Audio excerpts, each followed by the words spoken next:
Friends, hello. I hope everybody is doing fantastic. Today, I, Alina Shaltsova, am going to have live with you where we're going to be discussing interesting immigration news and, of course, Trump's plans for mass deportations and how he potentially may go about that, what you need to know.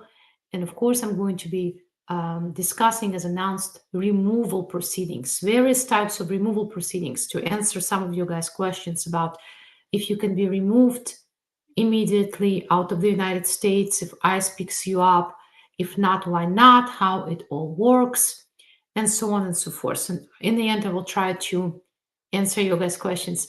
If you're watching me on YouTube, hi Lee, please let me know if you can hear me. Say hello, send some likes, hearts if you're watching me on TikTok. Of course, don't forget to start sharing your questions. I usually go over the questions after my presentation, and we are going to start. Hi, Shigal from Houston. Yay. Tell me if you can hear me, please. I think people from TikTok can always hear me. And yeah, why don't we start then? All right. I think everything is working today.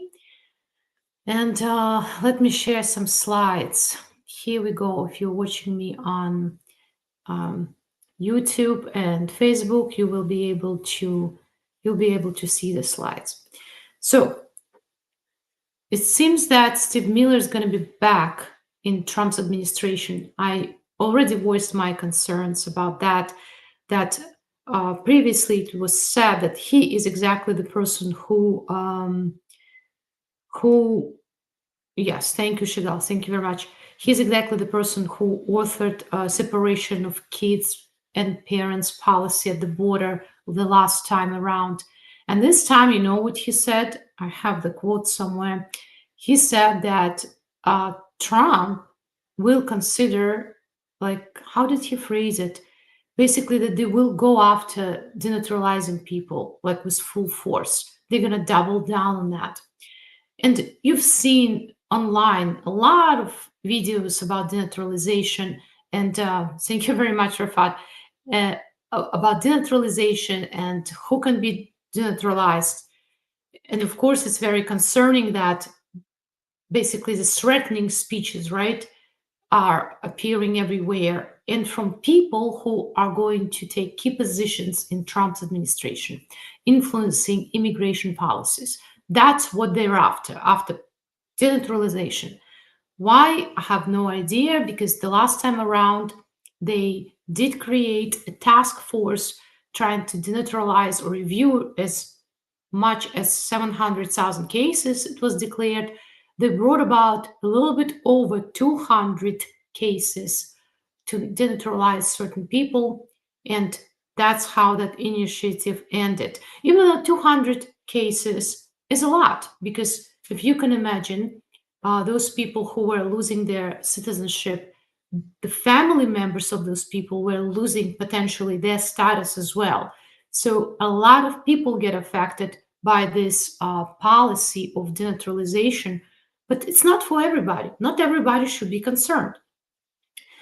You may lose your citizenship that you received when you naturalized. Usually, either because you committed some pretty significant fraud, you use different identities when you filed for immigration cases. You concealed that you were deported under one identity and then you received status under another one, or you engaged in some pretty serious criminal conduct that you did not disclose at the time when you were filing for naturalization, and later you got convicted of that conduct, and immigration realized that you committed a crime, you didn't disclose it, you committed a crime prior to granting naturalization. This is when criminal conduct as a PR, or even though as a citizen, may still affect your citizenship. You committed a crime prior to becoming a citizen, did not disclose it, It became apparent later. This is how you lose your citizenship if the government chooses to put you in denaturalization proceedings. But guess what? The courts recently held that when you're pleading guilty to a crime, your criminal defense attorney, if you're not a US born citizen, must advise you potentially you may lose your citizenship if you take this plea. Very important to know about that. If you are in sort of criminal trouble, if you were not born in the United States, you need to realize that it's important to seek advice not only of competent criminal defense attorney, of course, but also immigration lawyer, just in case. It's not true for everybody. For example, if you are a US citizen and you are convicted of a crime that you committed after you became a citizen, and prior to becoming a citizen, you were not in any sort of trouble, that should not affect your citizenship. This is a big thing. I just wanted to talk about this particular aspect of denaturalization because now there are a lot of videos about that. Everybody's very concerned if they're going to lose their citizenship because Trump is coming. So 99% of people are not going to lose their citizenship, but there will be people who may because of various violations, and there are some other grounds that always existed before Trump, after Trump. But the thing is this, what's different about Trump's administration is that they're zooming in on this issue. They're specifically eager to address it and will spend resources to address this issue, okay? Of course, immigration detention will be expanded. We already know that. And what's mostly troubling is the changes that may come to our asylum system, and again, family separation. With mass deportations comes zero tolerance policy and no prosecutorial discretion. If now we can argue before the court, before the prosecutors, listen, this person, maybe they don't have status or ability to get status right now, but they do have children in the United States who need them. They may not quite qualify for cancellation of removal, but please allow them to raise the children, and the prosecutor is going to listen. With Trump, the prosecutor may not listen anymore. And hence, already we have news articles talking about this issue, how millions of US children would be hurt by Trump's mass deportation plan. Deep harm is intentional. It's a concern, it's a huge concern that children, US born now citizens, will suffer because of this just sweeping mass deportations that may come. I say may come. I'm sure something is going to happen. I do not know for how long it's going to last. So this particular video, now we're going to discuss about removal proceedings, different types of removal proceedings, what may come. It's a very interesting topic, actually. Under the United States immigration law, there are various ways one may be removed out of the United States. There are regular removal proceedings. We call them 240 proceedings, regular removal proceedings, where you have all sort of due process rights. You usually have sufficient time to present your defenses. You are not being deported on the first day. You are called to court for master hearing, then individual hearing. On my channel, I have excellent videos explaining what happens at the master court hearing, what happens at the individual court hearing. I also share resources, model hearings from EOIR, immigration courts themselves, that show you what happens at the individual hearing. So removal proceedings in regular removal proceedings is a proceedings where you have all sort of rights, and you may file for any relief from removal that is available to you. Adjustment of status, cancellation of removal, asylum, withholding of removal, maybe something else that's going on in your life. But that's not the only type of proceedings this administration may be interested in. Most likely, after a little thought, I realized they're not going to be focusing much on that particular type of proceedings. Why? Well, because of this issue, you're going to have due process rights. So then how are they going to go around it? What tools, existing tools, they can swiftly use to deport as many people as possible? Well, there are two tools. One is called expedited removal. under 235B, if I'm not mistaken. That type of removal proceedings does not allow you for much room to defend yourself, but also it's not for everyone. However, the definition as to who may be subjected to this type of proceedings changes from time to time.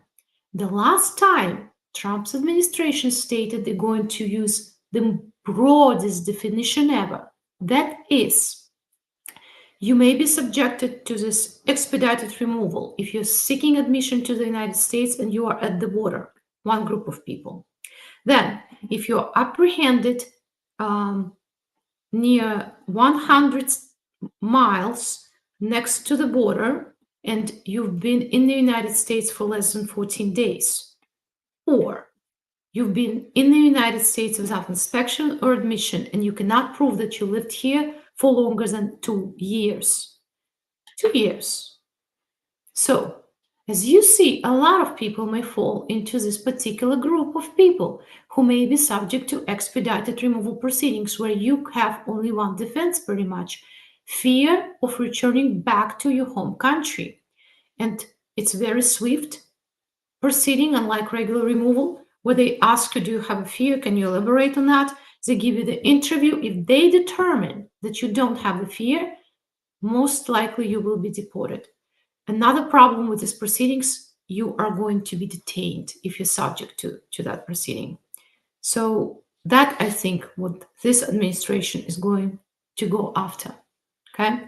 After this, trying to put as many people into this particular proceedings. So it will be legal, it will be lawful, but it will be very fast. Another interesting type of proceedings that exists, which is rarely used but may be used, is for those who are non-permanent residents and who have aggravated felony on their record. Aggravated felony is a term of art for immigration purposes. Anything can be that pretty much, depending on what state you're in. At some point in Georgia, a simple shoplifting conviction would qualify you to be an aggravated felon. It's not the case anymore, as far as I remember, but it's nuts. It can be a crime of moral turpitude with a damage of more than $10,000. Aggravated felony. Crime of violence, even though this particular definition was challenged in courts, and so on and so forth. But the point is this: if you have this aggravated felony charge and you're not a permanent resident, what happens is that government sends you a notice of intent to deport you. There is no hearing there. You have 10 to 13 days to respond to it. If you rebut the charges in the notice, you put defense forward, they may place you in regular removal proceedings where you have more rights. If not, after 14 days of the notice, they deport you, no hearing. That's another tool, most likely, that is going to be used by Trump administration. We're going to see soon what's going to happen. But if I had to guess, I would say that that's what they're going to go after, right? I don't imagine they're looking for venues to give people as much rights as possible. They would like to see how they expand the use of the tools that are very fast, and you not going to argue with them for forever. You just won't have an opportunity. Okay, so that's what I think is going to happen. And again, it's not for everybody. Each types of proceedings have their own customers, right? But this is something that we need to keep in mind. If you believe you may be subjected to this expedited and administrative removal types of proceedings, reach out to a lawyer right away. You will not have much time to prepare if they come after you. Just realize that, okay? Reach out right away, be prepared. Don't be scared, be prepared. Now, guys, if you have questions, I'll be answering them here live. Hello, everybody. Thank you very much for participation and for your questions. Don't be shy. Ask your questions. Hi, Umair. Hi, Rafat. After denial, I'm on 3945. I have only EOIR 29, just pending since 30 months. and court received my case in the September. How I can protect myself? Um, well, what happened was a denial of I-130, I guess. Why was it denied? Were you accused of 204C or is there something else going on? Can you file for cancellation of removal in court if you do have that spouse that filed I-130 for you? Maybe it was filed by somebody else. Not sure. Can you file for at least withholding of removal? This is the time when you need to plan your defense, okay? Withholding of removal is when you have fear of returning back to your home country and you would have filed for asylum, but 1 year deadline was missed, even though technically withholding has a little bit higher threshold than asylum. I would suggest that you look into it, all right? I would suggest that you look into it. Let me see what questions we have from TikTok. Oh my goodness, we have so many questions. Hi guys, how you all doing? Send me hearts. I see you send me almost 2,000 hearts. That's wonderful. Hi, Batsha. If I marry a US citizen and file I-130, how long would it take to get approved? If you're lucky, only 5 months. All right, if you're lucky. But I'm not sure what's going to happen in January, in the end of January. What will happen to TPS? I'm of an opinion that nothing bad is going to happen to TPS for most of the countries. All right. I don't think after they significantly lost the battle in the federal court about TPS, when they tried to cancel TPS the first time around, they're going to go after it again. I don't think so. But if TPS is canceled, I think I read somewhere that it's like millions of people are going to all of a sudden not have status. So it will be drastic. If this happens, then guys, you'll be filing, I guess, for asylum, right? Most people, if you don't have anything else to file for. Remember that there is an exception to 1 year filing deadline. You had lawful status, and TPS considered to be that, but you lost it. And that renews your 1 year filing deadline for asylum. Not really renews it, but it gives you an opportunity to argue for an exception within 6 to 8 months, no longer than that. Once your circumstances change, you may file for an exception to 1 year filing deadline based on the change. Remember that. Hi, Marva. I filed for my husband last year, November. How long will he has to wait? I'm a US citizen. I would say that his case should have been considered and granted by now. Not sure what's happening. All right.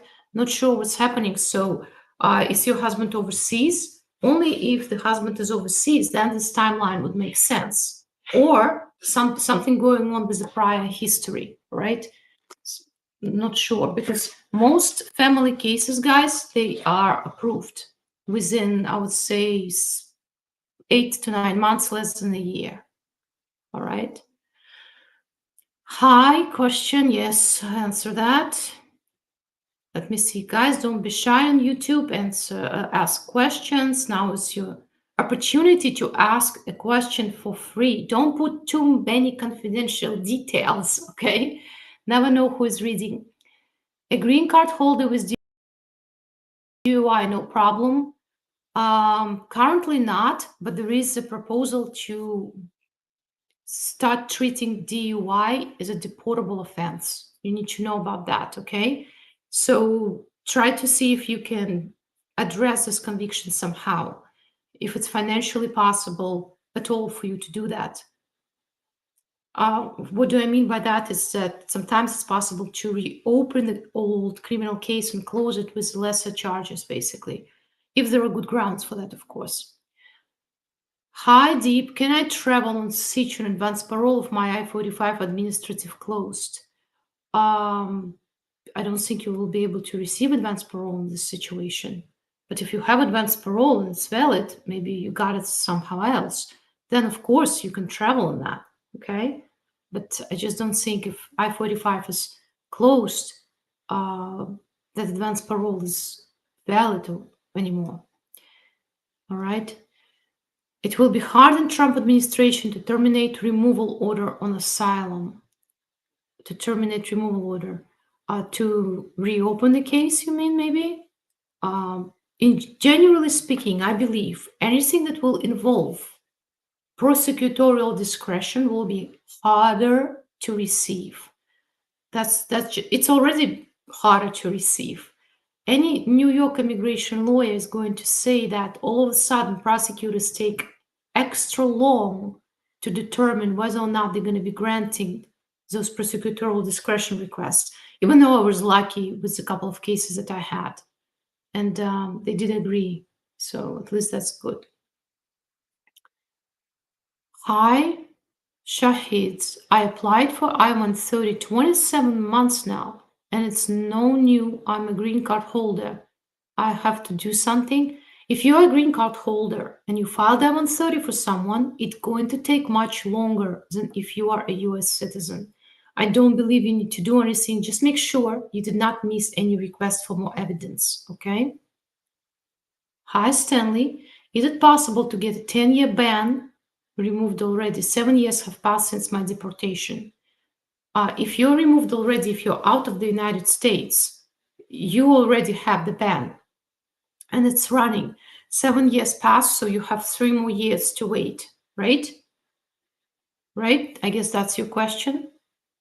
Hi, Anwar. If a green card holder mom filed for son under 21, but I-130 hasn't approved yet while the son turned 21, yes, there is no automatic freeze of the age for children of lawful permanent residents, like for children of citizens. But there is Child Status Protection Act. The formula now will have to be used to determine the child's age at the time when the visa is going to be available. It's a little bit more complicated, okay? But guys, if you have a kid, if you're a lawful permanent resident, and you have a kid who is stuck overseas, who is a child under 21, you should always ask for humanitarian parole for such child. So instead of for the child to be separated from you and live on their own overseas, you can be united with them in the United States. That's what you should do usually. All right, let me see. All right, let me jump. Thank you guys for the hearts.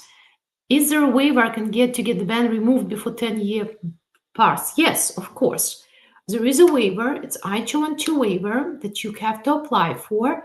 If you would like to go back to the United States, come back to the United States legally before your bar passed, okay? Before the time elapses. Hi, user 384. I have a removal order on Asylum and VAWA approved. And BIA not want to join. Am I still safe from deportation, I guess? You do have a removal order. BIA is not going to be joining. BIA can grant your motion to reopen, okay? They refuse to grant your motion to reopen. That's very strange.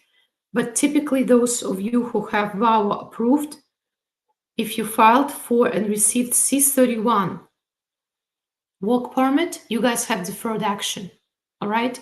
You guys have deferred action and you should be safe from deportation. Oh, lost visa in mail. That's not good. Hi, Warband. After I-45 interview, how long does it take for immigration to give you a decision? There is no time frame. They will say 120 days, 180 days. There is no time frame, usually within 2 weeks, right? Hi, Lord Mayor. My mother has an approved TPS and a pending asylum. Can she travel within US by plane? Yes, no problem. Yeah. Hi, Mrs. T. My husband's younger than me. Will this be a problem filing I-130 in Nigeria, for Nigeria, I guess? Well, it depends on how young he is. I'm of an opinion that it's your personal business who you're marrying. And if you get yourself a younger person, good for you, all right? It's all going to be about the evidence. What other evidence, apart from plans perhaps to have kids, if you don't have such plans, you may offer to prove that you guys do have real relationship. All right. Communications. If you live separately, very often the first thing that we're going to attach is all your text messages, even private ones, receipts from gifts, evidence of you guys traveling together, evidence of you communicating with family members from your families, and things like that. It's hard to handle a case like this when you live in different countries. And by the way, consulates do take this into consideration, all right, that it's hard, but you do have to have something. And of course, you have to see each other in person prior to that, right? Hi, Royal Alex. My asylum is still pending. Will Trump deport me? I have a video about that. Can I be deported if I have asylum pending? Yes, but you have to first lose your interview for asylum, or you have to be transferred to court directly without the interview and lose the court. Then you will be deported. Most of you guys who are in the United States waiting for asylum, you have to be subjected to regular removal proceedings where you can defend yourself. So will you be deported? I do not know, but if you lose your case and you don't have any other, options, then perhaps yes, but not just because you're waiting for asylum interview. No, they cannot deport you without hearing, without due process rights, unless they change the law somehow.